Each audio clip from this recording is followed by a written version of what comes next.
What's up, investment community? It's Coach Mike back again with the February installment. It's that time of the year again, or the first week of the month where we do our monthly workshops. So without further ado, let's get started. So as I mentioned, this is the Baltimore Stock Market Group. We meet the first Tuesday of every month, 7 o'clock. It is still a virtual meeting, but the group is certainly growing from month to month. I'm your host, Coach Mike, founder of Walk On Consultants. And if you'd like to schedule a no cost consultation, is my contact info. So who's Coach Mike, right? I help first-time investors separate the fact from the fiction, help them get off the bench and get in the game. You can think of me as a personal trainer for finance instead of fitness. I also help the more experienced investors who sometimes need someone to bounce an idea off of, and also do the annual portfolio reviews, just like you have an annual checkup with your doctor. So I always thought the same way, that an investment in knowledge pays the best interest. My favorite quote from Benjamin Franklin. Just a few disclaimers I want to put out there that this is not investment advice. I'm speaking into a general audience. And investment advice is much more complicated than that. It takes into account your personal situation, what type of an investment personality you have, how long you're going to be investing for. So way more involved when you're giving investment advice. So this is not investment advice, right? Just want to make sure that you understand that there are always risks and rewards when you invest. Now, there are no guarantees when it comes to investing, right? And generally speaking, the more risk you take, the higher the reward, but sometimes also the higher the loss. But the one thing I can guarantee is that if you stay on the sidelines and don't take any risk, you will not get any reward. So there are a few guarantees in life, but that's one of the guarantees. And lastly, I just want to say that you'll see me share some third-party links. They are not my original information sometimes. So without further ado, let's get the show started. Talking about everyone's favorite topic, right? Tariffs. So Monday, actually Friday, he announced these tariffs and said that they won't go into effect on Monday. So the market was closed over the weekend, but when the market opened on Monday, man, it was not good. And it was just kind of like upsetting. He's been talking about this for a long time. So I don't know why people were shocked, because he normally does follow through on what he says. He talked about this 25% tariff on Canada and Mexico, and 10% additional tariff on China. Well, my response is like, why would we treat our neighbors that way? Like, Canada and Mexico are our closest neighbors in North America. I understand China, but why would you do that to our neighbors? That's just crazy. So the market didn't like it either. So on Monday, February 3rd, you can see that all three indexes were down. It's not a good look, right? You can see here, the market was chugging along, and then you clearly see that dip right there. It then rebounded, and we kind of, back up, but not where we were before the dip. So why did it rebound? Well, I'm jumping ahead of my own presentation, right? We all know that tariffs, right, is going to be high consumer prices. And if you don't know, let me make sure you know now. Tariffs, consumer spending is 2/3 of our economy. So our economy depends on consumer spending. If consumers are going to pay higher prices, they're going to spend less money, right? So that's what tariffs do. That's why the market didn't like it, because if consumers are spending less money, then businesses are bringing less money. So bottom line is, somebody has to pay the tariff. You think the company's going to just pay the tariff and not pass the cost on to the consumer? I doubt that highly.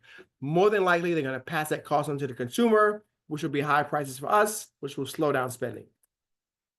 So then he takes it back. He changed his mind. I don't know, right? He thought about it. I don't know. Some people say it was just a negotiating tactic to bring them to the table. Who knows?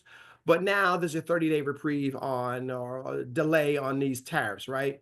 But this, I don't know, man. This guy has a history of doing this. Like, yeah, I'm going to build a wall. Mexico's going to pay for it, right? Everything is like a big grand thing. And then it's like, oh, we're going to cancel TikTok. Yeah, okay, that now they have a 90-day or 70-day pause. It just caused a lot of I don't even know, instability. Instability in the market. So now it's paused for 30 days. Who knows what's going to happen when this 30 days is up?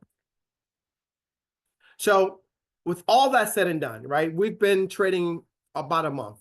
January 1st, the market was closed. It opened on the 3rd, I believe. And so we've been trading for about a month. Surprisingly, the Dow's up 5%, Nasdaq's up 2%, and S&P's up almost 3%. So even with all the craziness, the markets are up. But how long can this last if this constant back and forth, up and down instability? Investors in the market want to know. We like predictability. We don't like not knowing what's going to happen. Is it going to be a tariff? Is it not going to be a tariff? You know, is Jerome Powell going to cut rates? Is he not going to cut? Like, we need to know, and we can make a decision accordingly. But we don't know, or we know and then you change your mind. That's when you see havoc in the market. So I just want to say, buckle up. This year is going to be a very volatile year in the market. So one thing I know is I started to see a pattern or a trend appear. And I noticed that the one sector that was up for the year the most, now the market's up, I think I said the S&P's up about 3%, 2.89. The one sector is communication services. That's up the most this year, 9%. Clearly a big winner from all the other sectors. Here's what's in it, right? If you want to go out and buy that ETF sector, the symbol's XLC. Notice what I see here. It's Meta, Alphabet, you know, Netflix, Disney, okay? What do they have in common, right? What do they have in common? One, they're mostly, I think all of them are based in the United States, which means they won't pay a tariff. Number two, they don't sell a product, they sell a service. So I think if you want to be successful this year, you might want to look into US-based companies who sell a service and not a product, because there's not going to be a tariff on those types of companies. So also, of course, AI, and I have up there in green, US-based companies that provide a service instead of a product. And of course, AI, and the buzzword for the end of last year and the beginning of this year is quantum computing. So looking at that, data centers, energy, I think these may be some sectors you want to take a look at.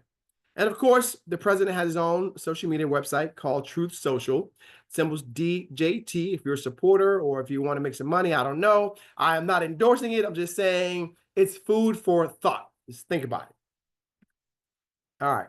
Of course, we got some AI stocks here, some good names. Although NVIDIA has been struggling lately. It was a big winner in 2024. It's been struggling in 2025. Maybe you buy the dip, maybe not. Another sector I like, now these companies obviously sell products, and some of these companies are not based in the United States, so tread lightly, right? Be cautious, do your homework first. But I've been looking at Pfizer recently. They have a nice dividend, and they were killing it during the pandemic, and then they fell off. So I've been taking a look at Pfizer. AbbVie, I already own that stock, so no need to add to that one. But the GLP-1 drug companies like Novartis, people is catching a lot of people's attention because it's the diet drug. Lastly, just want to wrap it up and say, whatever you do, please make sure that your portfolio is diversified. Don't put all of your eggs in one basket, right? Just please, not saying you got to put something in every sector, but you got to be diversified. And if it's too much, please book an appointment with Coach Mike. Let's get that annual portfolio checkup done. Just like you got a doctor's appointment every year, you want to have a portfolio checkup every year. So I'm going to wrap it up by saying that learning is a journey. It is not a destination.